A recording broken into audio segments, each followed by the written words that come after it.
Hi, this is George Sandman. I'm the founder and CEO of Growth Drive. Growth Drive is the #1 best-selling business advising platform, and this is our podcast, The Business Advisor Hot Seat.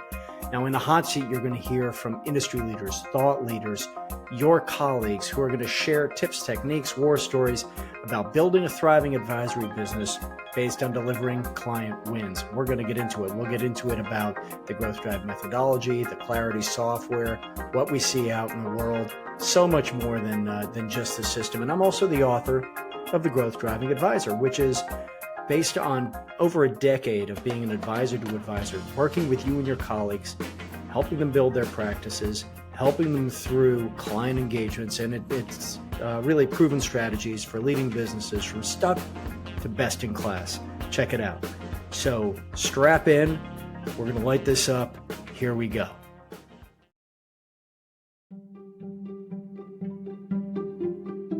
Well, ladies and gentlemen, you're in for a good one. Our guest this week is Mike Garrison. Mike has been on the show before, and this week Mike and I are going to dive deep into collaboration and business development and all sorts of other stuff. Mike has become a very good friend. This is an absolutely ad hoc conversation, much as you might experience if you were eavesdropping on Mike and I gabbing on a Saturday afternoon. And I have to offer a warning. So those of you watching this as a video will see a giant warning on your screen. This podcast contains strong adult language, also known as swearing. I apologize. That's just the nature of the beast for this one. If you don't like swearing, if it offends you, I apologize. We don't normally do that, but you can skip this one and tune back in for the next one. There's great stuff in here. Listen up. Here we go. Welcome, ladies and gentlemen. And this, as you can tell, Mike and I may or may not have been talking in the green room. And yet again, we're all basically 11-year-old boys at heart. So, Mike, listen, go ahead. I've grown up. I'm now 11. You've grown up. Exactly. You're going to move from 7 to 11. Well, listen, thanks for being on the podcast again. And I know, and the audience should know that although we've both been so busy, this hasn't been true for a couple of weeks. But on a typical morning, about 6:30 a.m., one of us will call the other. And yes, I just haven't been fishing enough. That's why I haven't. You've been too busy. We got C3D out, and you've got.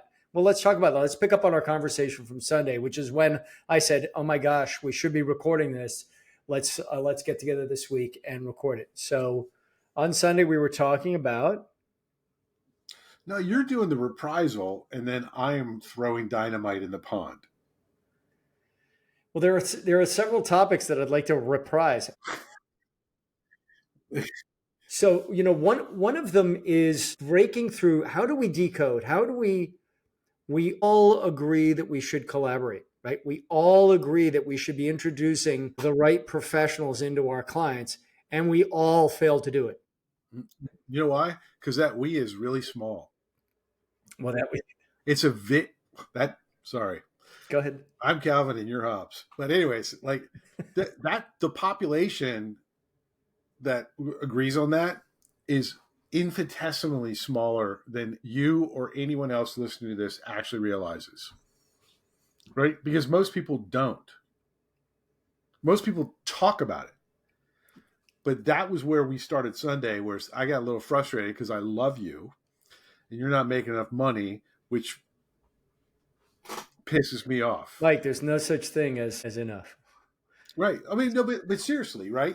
Like if you're listening to this podcast, George is a friend of mine.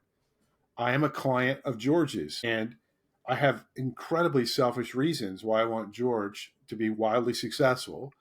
Much of it even more successful than we already are. Yeah, much of it's centered around me benefiting from him being successful. But anyways, enough about me. What's in it for me? Exactly.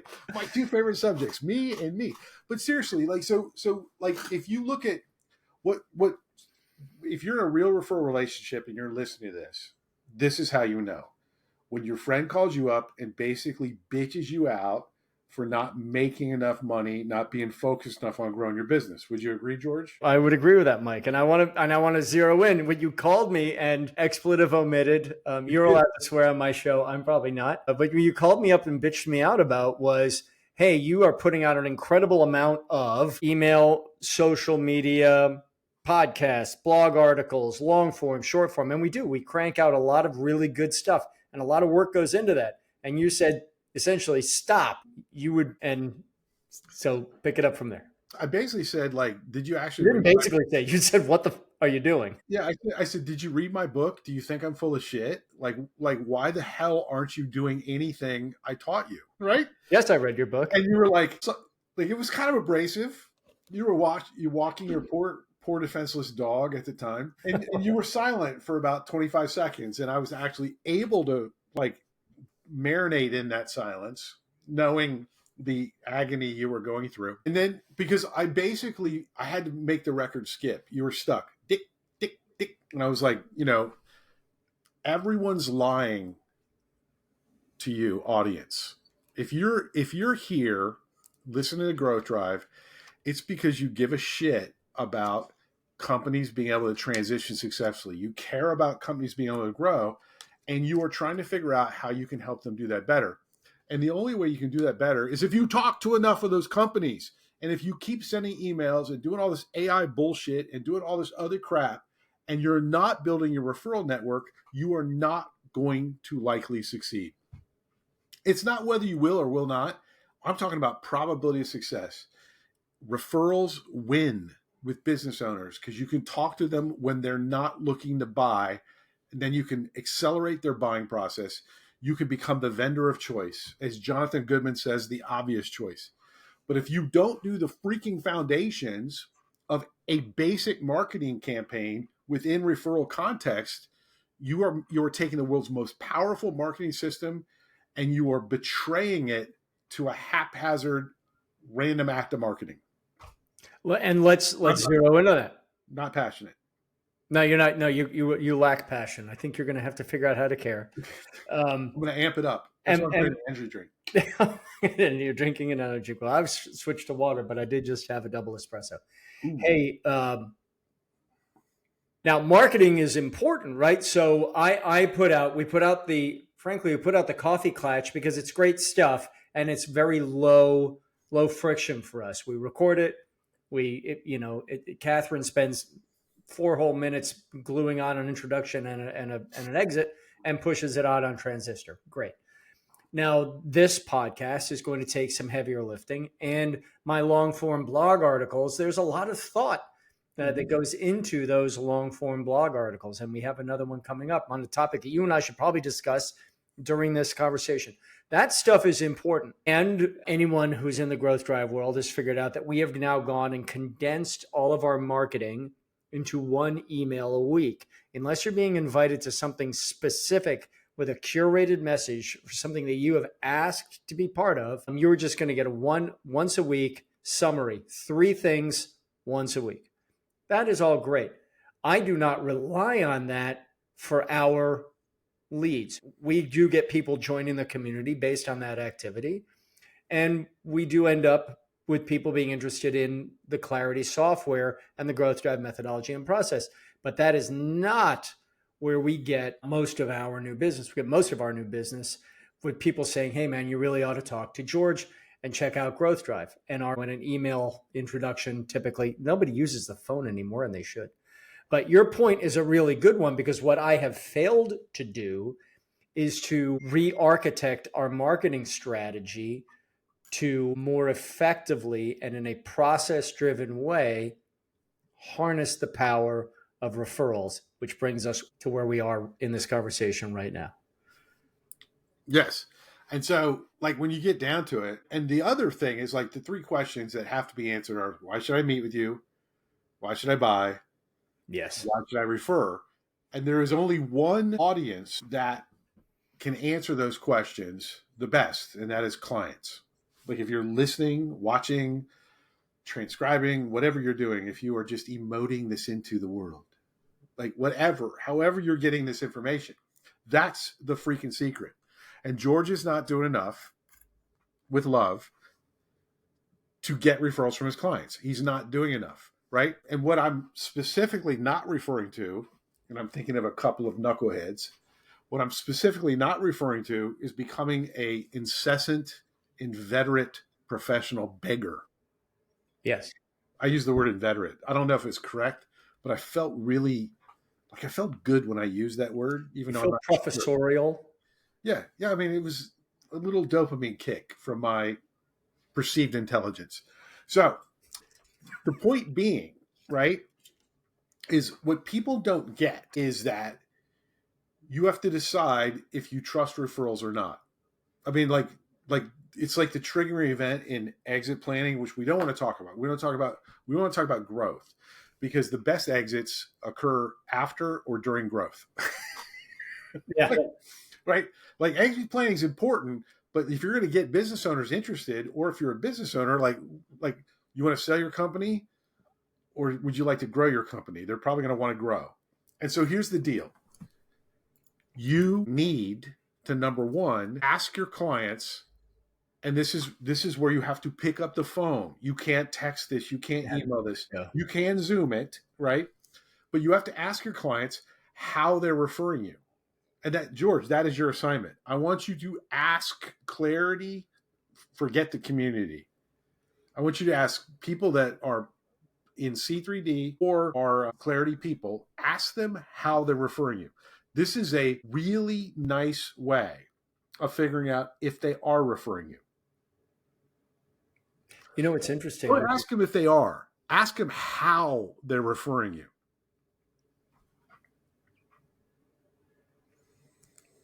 And you know that I'm going to. You know, it's interesting. If we think about a traditional buyer's journey, Mike, and by the way, ladies and gentlemen, this is how Mike and I talk Which offline. is So we just happen to over. have a recording device here. I mean, Yeah. this is a typical Saturday afternoon conversation. So if we think about a typical buyer's journey, it doesn't end at closed one, right? The next step is evangelist. And that is pull it up right now, go into Google, pull up buyer's journey, and you will see that the last stop is evangelist. Someone, your wild freaking have to tell my neighbors to buy this lawnmower, evangelist. And That is a referral, right? That's like 10% of people. Without a doubt. See, the referral systems fail because they're predicated upon a technique, some magic statement that you make or some really cool conversation you have, and that is all bullshit. Like referrals, to really succeed in referrals, you have to have, number one, enough conversations so that you can identify who are the people that are going to be evangelists. Like you have to be able to identify them. Which of your which of your customers are evangelists? Which of them not only believe in what you're doing, want to help you, but are willing to proactively help you? And it's not all of them, and it's probably less than 10%. Because there's different psychology things involved, there's different experience levels involved, quite frankly, levels of influence, right? You have to find somebody that when you identify they want to help you, they're actually able to. I'm thinking of somebody in your community who can't. And there are it's interesting. So what you just so now let's marry that up with the anti concept, which is a referral beggar. So now could you please describe how those two fit together? So the referral beggar is someone typically who's ignorant of interpersonal dynamics. We call those people psychopaths. Or or has never been exposed to the context in which people really operate in, right? And the reality is if your referral culture is on you getting other people to give you business, you're a predator, and to be that predator, you have to beg to go make kills, right? That's not immoral, like because they can Oh say, no, it's not immoral. Yeah, that's right. but it's grotesquely unprofitable because if you think about that evangelist, the last thing in the world you want to do is train them to only give when you ask. That's right. The last thing you want to do is train them to only give to you when you ask. The other thing you don't want to do is have zero control over when stuff pops into your pipeline. Now we're going into process. I love it. Right. And so what can you control? You can control how you give referrals and how you talk to people about giving referrals, right? And the temptation is always some kind of weak ass excuse like, well, I don't like, guess what? If you decide that you're going to really sell out for referrals, that you are going to embrace the referral culture, you must transition to being a referral producer. There's lots of different ways to do it, but remember, technique follows culture. It does not lead culture, right? And so that's why I wrote Can I Borrow Your Car, which is the culture Bible for how to Technique do referrals. follows culture, man. I love that. Right. And so, but here's the thing with George. George could make a mistake in a recorded format right now and say that he doesn't have the ability to give referrals to all of his Clarity people. But George isn't going to do that because George does not like violence perpetuated upon himself. I choose violence. I do. It's one of our things. Today, I choose violence. So here's the deal, right? People, and by the way, George may or may not have said that in the past, but that's all behind us, unless he says it again. And then it is right here in the present in a really MMA inspired way. Right? So here's the thing. People that say that they can't give referrals have never sat down and designed a process to guarantee that they can. And this is where everybody jacks this system up. The design of the marketing system, when you really want to experience referrals, is to look inside your business, look inside your heart, right? And then look at your empty wallet and decide that you are going to spend time and energy creating a system of giving. And it's not hard for George to do this once he decides, right? So if you are listening to this and you're going, well, I don't know, like I'm a growth drive guy and I get all my referrals from financial advisors. Like, how can I give them business? I'm like, well, create a system, right? So it's like, so let me flip it. George, all that freaking content that you create, if you changed it out of gimme business for myself, and you change it into how can I create content that deeply engages business owners, that brings them, that pulls them to my growth drive methodology and what I'm doing. If you change that tune, right? You move from playing a kazoo at a Metallica cover band meetup to actually being the lead guitarist with the only working amp. Like, there is no shortcut, there's no easy way, but we flip the strategy, and all your content should be about creating opportunities for your clients. You get an amen from me, and I know you're using me as your punching bag because I am committed to helping people win engagements, and because I am committed to the success of everyone in our community. For example, in the C3D course, for every one of the 16 classes, there is a downloadable document that is client-facing talking points. And it's everywhere from, a half a dozen to 20 or so conversation points, places, in ways in which you can use that learning in talking with clients and prospects about hiring you, not about hiring us, about hiring you. And I'm all you're getting is an amen from me, and Yeah. which is markedly different than pay us a monthly fee and we will, on your behalf, send out an email marketing nurture drip cycle. And when it doesn't work, well, tough on you. You're in a contract and you will continue to pay us until your contract runs out, which does not have people's interests aligned in the same place. But I digress. Yeah.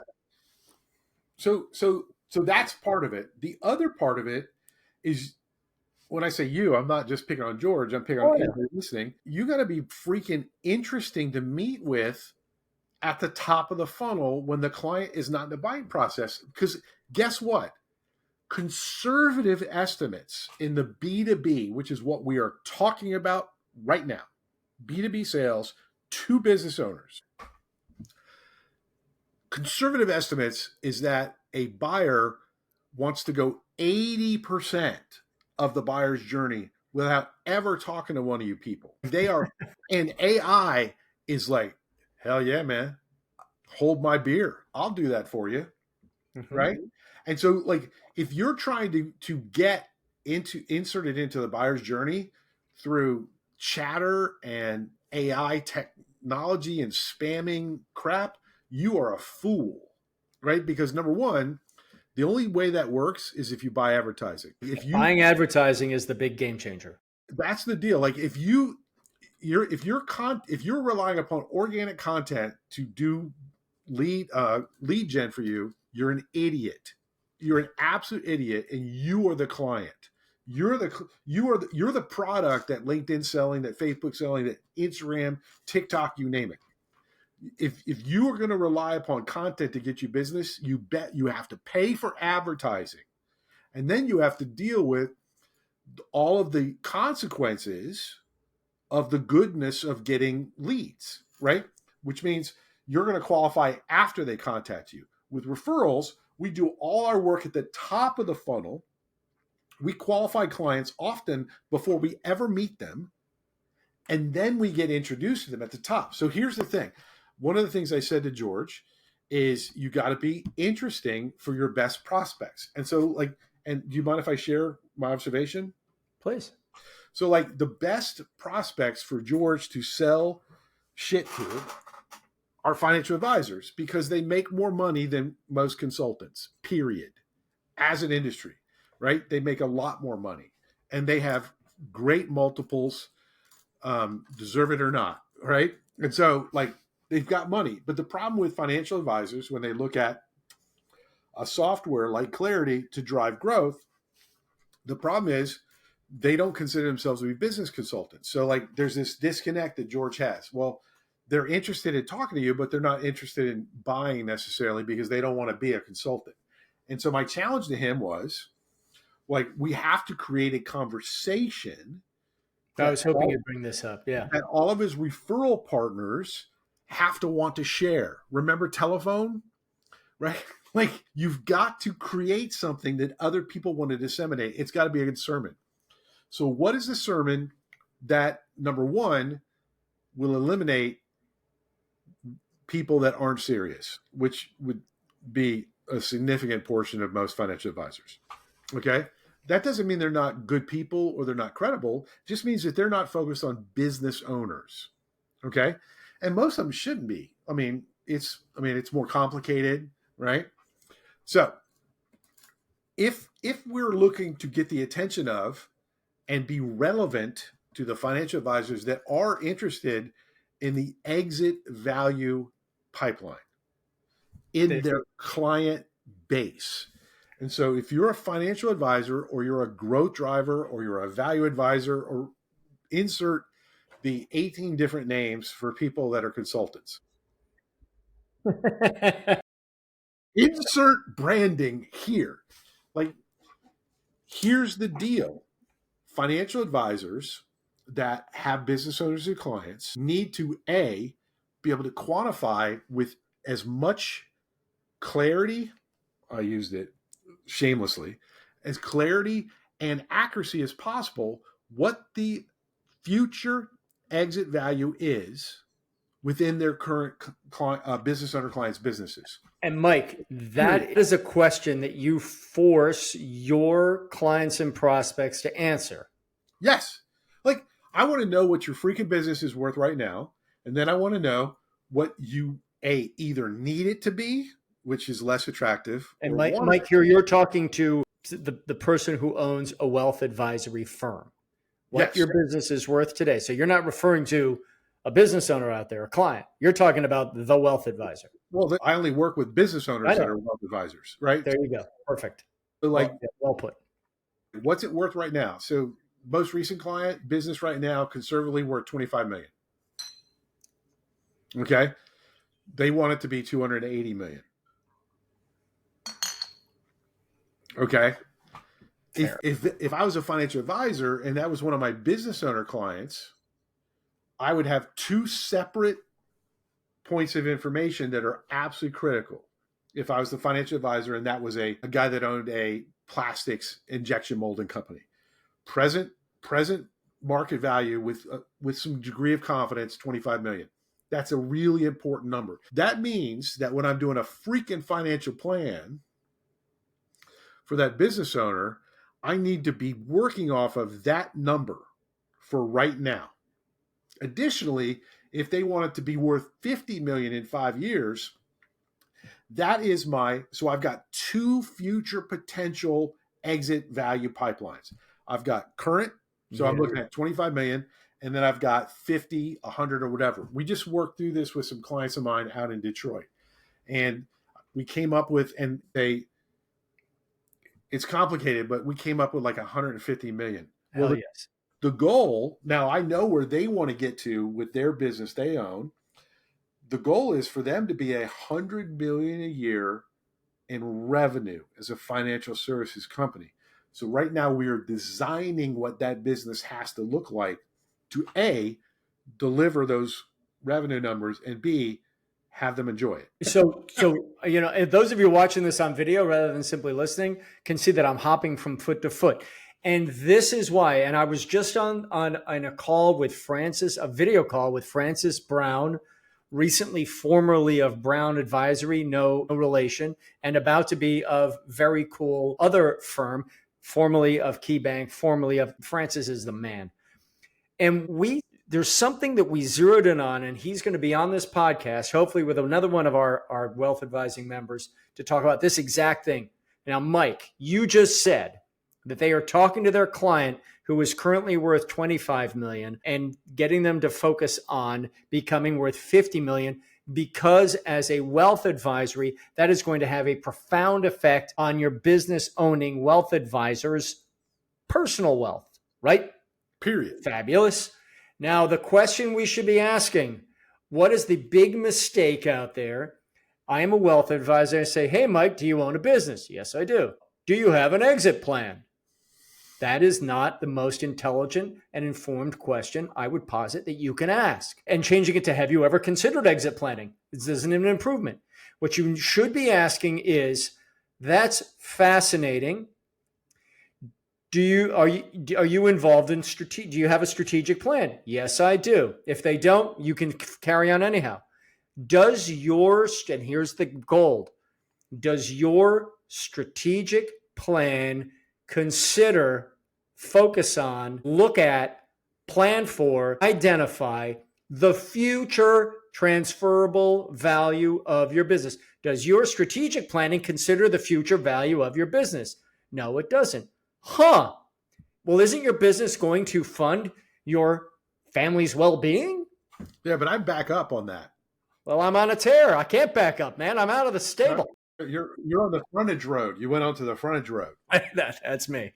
So just because I work so much with wealth advisors, if you own a wealth advisory firm, the first question is you need to ask them, hey, if this is a client of yours, hey, what's your business worth?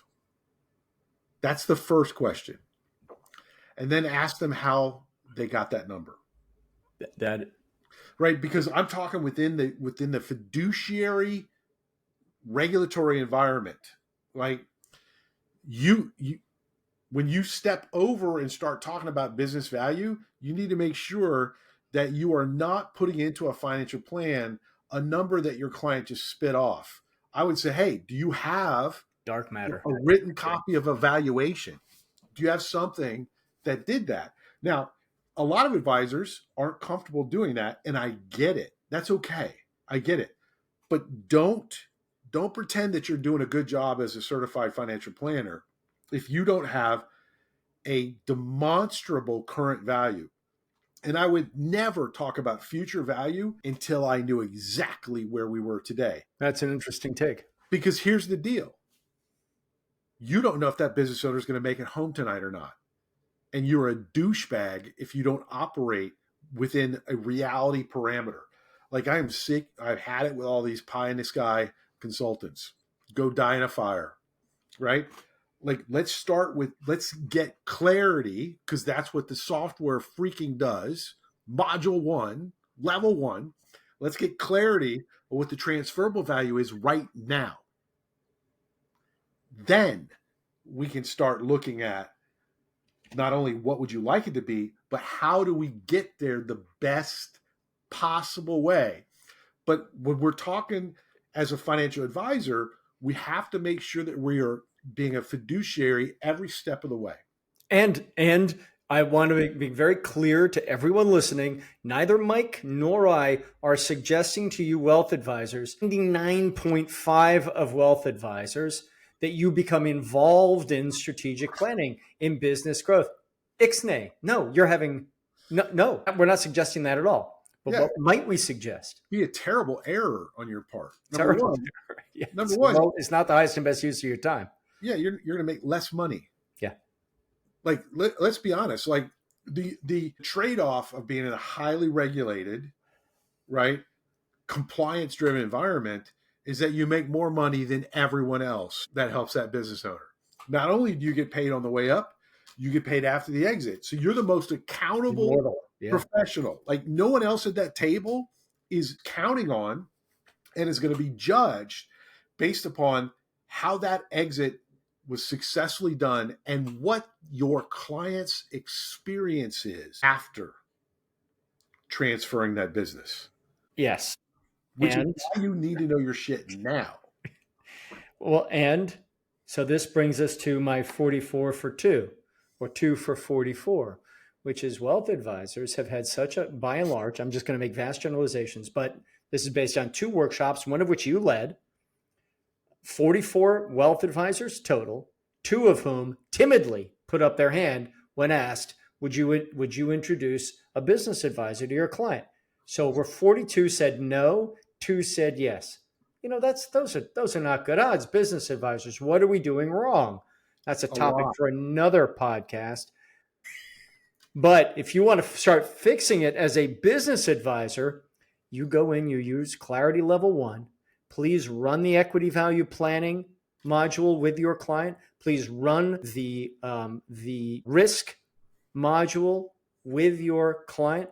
Take those 2, and then there's a fork in the road. And we can talk about the fork in the road. But with that data, you have the power to do a lot of good on a number of levels. A lot of good. A lot of good. So back to you, right? Yes. So here's the secret. You're going to need, within your own business, because you own it, I don't, you're going to need to examine what is necessary for growth drive, clarity, specifically. Love that software. But what is necessary for that software to be valuable and worth purchasing by a financial advisor? And the answer is going to be understanding a couple of things, right? So financial advisors love fact finders because they are used to doing risk tolerance. And so if you're a financial advisor listening to this now, in the future, whatever, understand that your financial planning skills are just as relevant on the business owner side, on the business side of things, right? Because what we have to do is we have to figure out what that business owner's risk tolerance is. And you want to know these things ideally before you introduce a new outside consultant. Now, if you've got a great growth driver consultant and they're out there, I know a few, George knows a few. I don't think we would argue about who they are. I would probably be more caustic and critical. less forgiving. Well, I mean, like, I'm on the financial advisor side. Yeah. So, but here's the point is, like, if you don't have a advisor that can drive this conversation and get you the right information, you need clarity, because clarity will allow you, even if you're just doing level 1, George, right? Yes. That's all I would suggest a wealth advisor do. Oh, yeah. But you also, and this is where George is, he's always, the thing I like most about George, and I'm not mentioning any other organization or company on purpose, but the thing I like most about George is, number 1, he's the owner, and number 2, he is committed, even knowing that it causes him ongoing expense, he's committed to refining and improving clarity. And that's what I like most about what you're doing is like, I have, to a certain degree, I've opened up some perspective for you about what's it takes. Like, so we still got some work to do on the, how do we make financial advisors really engaged? But I'm telling you, like, if you are a growth drive consultant, if you're somebody that's using Clarity, you really want your financial advisors subscribing, and you really want those financial advisors doing Clarity level 1. Yes, you do. You want the triggering event that creates the referral and introduction for you to be post or during the advisor's Clarity level 1. Number one, here's why. The advisor is going to be a hell of a lot more confident about what you're going to be doing. They're going to be really comfortable with the process that you're going to do. Number two, the client is going to feel that. They're going to know that the financial advisor isn't just handing them off and saying, hey, best of luck. Right? Right? And so that, like George talked about at the beginning, but it's collaboration. The we. The we in collaboration is Clarity software. Yeah. That's the, like, if you've got the FA and the growth driver, value advisor, whatever stupid term, business you got, for sure. If you have those people using Clarity, we now have safe driving all around. Mm-hmm. Which is a gratuitous plug for my book, Can I Borrow Your Car? Currently available at Amazon. How successful financial advisors grow their business and love their life. Like, I'm sorry. Back to you. It literally lives on my desk. Yeah, but does that make sense? Because like what financial advisors don't like hearing is, hey, I'm going to introduce you to my client. You're going to run this at least 1 year, probably 3 to 5, George. Yes. You're going to run this vast consulting project with the biggest asset, one of the biggest assets that I as a financial advisor am stewarding and counting on, damn it. And you're going to, like, A, I'm not going to have any relevance. B, I'm not going to know exactly what you're doing. C, I'm not going to get any business out of it. I'm going to react without going on a 15-minute tirade. Mike, I completely agree. One, we cannot be referral predators. We have to be net givers. And we'll talk about this in a sec.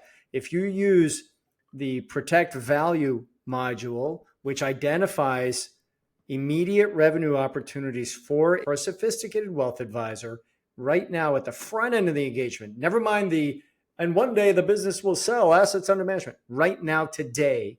Okay, so that's thing one. Thing two is, as a wealth advisor, ask yourself, please imagine the data is clear. 19 out of 20 companies cannot be sold as they are currently run. They lack the strategic capacity to be sold. Now, there are other ways. Period. Like, now, if you're banking on the fact that your client's going to sell their business and turn in assets under management, how do you know? You're operating in the same fairy tale as your clients. Right. And it's a fairy tale that does not have a happy ending. That's the problem. Like, like BEI, Exit Planning Institute, everyone's telling the truth about this, right? Yes. No one's saying everyone can sell. Like, all the organizations that are looking at transferable value, preserving capital, preserving jobs, all these things, all these organizations are standing on a rock. And even though our approaches differ from organization to organization, everyone agrees it's a trillions problem. And anyone that thinks that just because they're in business and they're making money and they can run their expenses through their company, that they've got a transferable asset, we've got a big problem. Financial advisors, you have got to help your clients transition to thinking about, how do I transfer this business? And here's your plug. You ready? Because financial advisors exist in a world where we sell insurance, where we hedge risk, yes, where we protect against risk, regardless of whether we self-insure or whether we use other companies. You don't want to be the financial advisor whose client told you, oh, my business is worth 10 million. And you write the financial plan, you're with that business owner's wife and family, you've done family meetings, you've met with the employees, maybe you got the 401k, and that person suddenly is disabled. Worst case scenario, disabled. Yes. Worst case scenario. Yeah. Worst case. Have a heart attack, please. Or dies. You That's don't not want die isn't even the worst case, right? No, it's not. But you don't want those two being. It's horrible, and I don't wish this on anyone, but the reality is disability is much worse, and is very rarely insured properly with multiple. So, but you don't want to be that advisor, guy or gal, that after that happens, you discover that the company is only worth $500,000, and it happens a lot more than people realize. And $2 million of life insurance, $3 million of life insurance sounds like a lot of money, but if you put that $3 million whole, let's assume there are no taxes, and you put it let's just put it in an S&P fund. How much money does that spit out? And when you have someone who's running a $15 million a year business, I would suggest, as John Brown, founder of BEI, says, his client called and said, how could you let this happen to me? It was the biggest lesson of his professional life. Where exit planning came from. There are going to be lawsuits. I'm telling you, there are going to be lawsuits, and some of them are going to be class action. Let me ask you a question, Mike. And we've been chatting for 41 minutes, as we often do. Our wives are very patient with us. You know, here's some math, and let's let's punch this around. $2.1 trillion of dry powder in private equity, $2.1 trillion. At least. The silver tsunami is a $10 trillion silver tsunami. What's the math tell us about the likelihood, best case scenario, 1 in 5 companies can get bought out, right? If it's 10 trillion and there's 2 trillion of available capital, maybe there's other capital sources that I'm not thinking of, but I'm going to keep it really simple. But is it really? Equity has 2 trillion. What? I don't think it's 1 in 5. I really don't. It's just rough numbers. 1 in 5. There's enough money to buy out 1 in 5. So if you don't think that creates a competitive market, and which is why in C3D, and you and I talk about this, we talked about it at our summit last year, and it is a topic I'm going to hammer on, the oil well business. You were on the edge of your seat and yelled at me when I had to call the panel to a close, even though it had run way over. We talked about the concept. There is an 8th exit option, right? And it's perhaps the most attractive. It is the oil well. How do we turn the business? Most people. Yes, because now we don't need to exit. We simply need to create, well, it's not simply. We have to create a business that has an effective senior leadership team such that the business can run without the founder, in the founder's absence, so that the founder can exit the accountabilities chart. Thank you, John Fullwider, Nebraska, smart man. His exit the accountabilities chart. Exit doesn't mean leave. And become, let's say, the chairman, little rabbit ears, and continue to harvest cash from the business in a tax advantaged way and putting it into their investment portfolio. That is fabulous. It's the Rich Dad, Poor Dad, all of the books. Robert's a great guy. He and I used to be friendly. Great guy. Yeah, I mean, we're probably still are friendly. I just haven't talked to him in 15 years. You just got to buy more copper, and then he'll like you. So that's when you know you've jumped the shark, when you're selling precious metals. Anyways, like the point being, advisors, growth or financial, please understand that you need to figure out as soon as possible, if it's a current client today, you need to figure out if that business owner is in fantasy land or is in the real world. You need to conduct a triggering event, right, to have them understand what's really going on. And the reason you have to do this is if they are in fantasy land, you have got to make some changes, right? And when we're looking at acquiring new clients, like I will not work with clients that aren't interested in transferable value. If we're not talking about, and I generally work with owners of financial services firms with at least 5 million to 10 million of annual revenue, right? That's where I like to start. And the reason being is those people transferable value is big enough that they pay attention. and Yeah.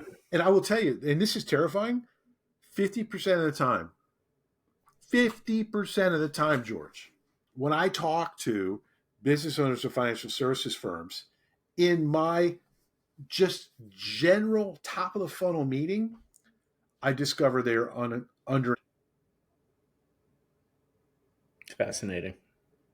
That's a topic for another day. And if that's happening with the people that sell the shit, imagine what it's like with everyone else. Well, and we'll wrap up. God, we're going to have this conversation, Rev 3, because you said something that we need. The name of the game is educating clients. You cannot remonstrate. You cannot pontificate. You can't, any of the eights you want to pull out here. You have to educate them. You have to educate them, help them see for themselves that there are things that must happen for them to achieve their strategic intent.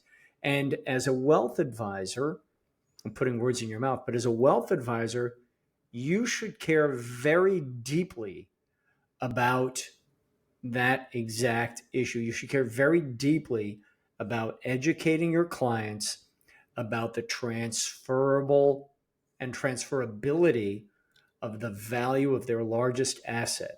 And Right it's been now. said before and said again, right now.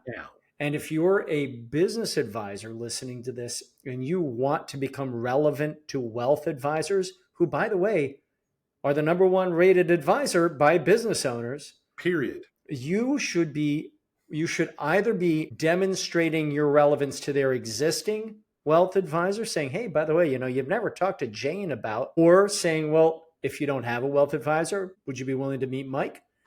Or, well, if your wealth advisor isn't willing to have that conversation at all, do you have an hour? We'll buy you lunch. Maybe you should meet my man. Maybe you should meet my. If you're a Alexandra, whatever that person is. If you're a business advisor and you don't have a financial plan, do that first. Yes. Like if you don't have a financial advisor of your own that has done a written financial plan, not a retirement calculator, that's for insurance agents. A written retirement plan. If you don't have one of those, you're entering into a conversation with wealth advisors in a remarkably disrespectful and disadvantaged way. Because number one, if they're really good, they're going to ask you who you work with, and they're going to ask you if you have a financial plan. And if you don't have good answers for that, why the hell should they work with you? Because you don't believe That's a great question. No, it's dead serious. Like, I've got a financial plan. I've got, who it is. I've got I've got multiple people to choose from, right? But I have one that's local. He's amazing. My fly fishing buddy, Matt Barrett, awesome guy, right? But fundamentally, if you want to get referrals from financial advisors to the biggest clients they have, you need to demonstrate that you actually believe in the value of what they do. If you're doing self-directed investing, I'm never referring to you. Ever. No, not ever? Never, ever, ever. Because you are a threat to my client. Interesting. What happens if my client goes so, hey, do you work with George? Well, no. What advisor do you work with? Well, actually, I don't. Can you my eyebrow my eyebrow just shot over the top of my head. So many people are so stupid and so selfish about how they sell. They don't think about the entirety of the thing. It's you don't have to work with every financial advisor, but damn it, you have to work with one. You have to pay for a financial plan, not a free one, and you need to pay for the investment advisory services.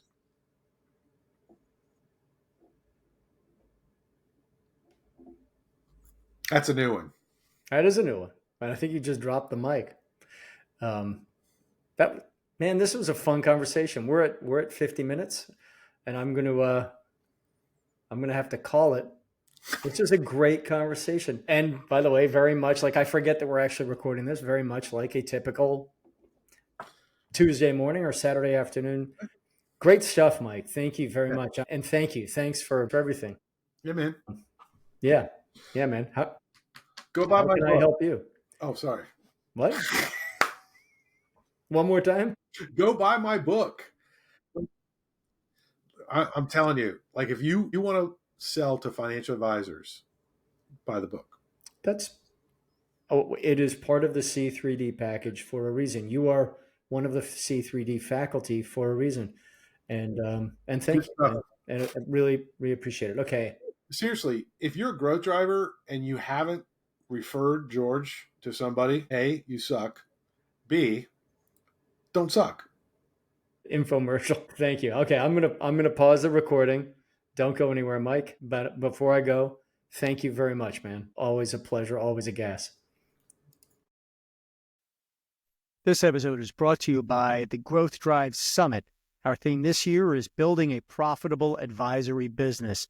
Join us in Charleston, South Carolina, October 6th, 7th, and 8th. Expand your network, learn new skills, and generally have a good time. This is a top-rated event. We're looking forward to seeing you there. Thank you. Hi, this is George. Thanks for listening. If you like what you heard, you can subscribe, like, and please take 2 seconds to leave a review. It tells the world that you like what we're doing, and it helps us understand how we can improve the show. Thank you, and see you next time.